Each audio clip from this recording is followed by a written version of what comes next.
Question number 4, in figure A B is parallel to C D, angle A P Q equal to 50 degree and P R D equal to 127। देखो यहाँ पे ए P Q 50 given है और ये P R D angle 127 है। हमें find करना है एक्स एंड वाई। देखो एक्स यहाँ गिवन है और वाई ये। देखो हमें पहले से पता होना चाहिए अगर दो लाइनें पैरेलल हैं, देखो टू लाइंस पैरेलल हैं और कोई ट्रांसवर्सल उन्हें कट करती है तो उनके साथ जो ऑल्टरनेट एंगल्स बनते हैं, ये एंगल और ये जो जेड की फॉर्म में बने हुए इस तरह से, ये आपस में इक्वल होते हैं।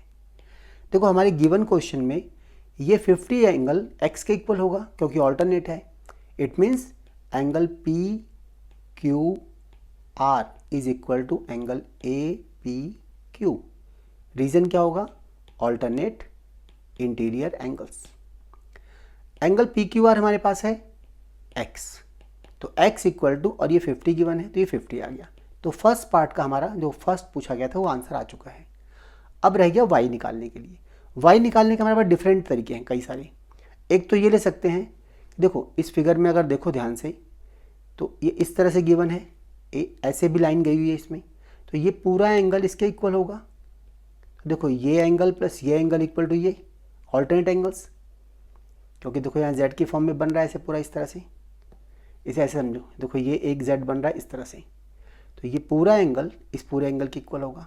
इट मीन्स यहाँ पे 50 प्लस वाई इक्वल टू 127 होगा। हम डायरेक्टली इससे निकाल सकते हैं कि angle A P R equal to angle P R D, ये भी ऑल्टरनेट एंगल्स हैं। ए पी आर है 50 plus Y equal to 127।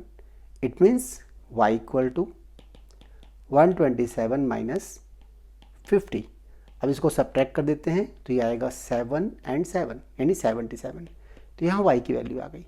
Student चाहें तो देखो ऐसे भी निकाल सकते हैं कि अगर किसी ट्राइंगल की एक साइड को इंक्रीज़ किया जाए, ऐसे साइड को एक्सटेंड किया जाए, तो ये एक्सटीरियर एंगल इन दोनों इंटीरियर एंगल के इक्वल होता है। इट मीन्स यहाँ जो 127 है x प्लस वाई के इक्वल होगा। x पहले फाइंड कर चुके हैं, y निकाल सकते हैं। अगर इससे भी नहीं समझ में आता तो ऐसे कर सकते हैं हम कि देखो इन दोनों का सम 180 है, लीनियर पेयर है, तो ये एंगल फाइंड कर सकते हैं हम। और ये एंगल आने के बाद इस पूरे ट्राइंगल में एंगल सम प्रॉपर्टी लगा दें, x plus Y plus this angle, suppose ये एंगल 1 है, इससे भी हम इसको y को फाइंड कर सकते हैं।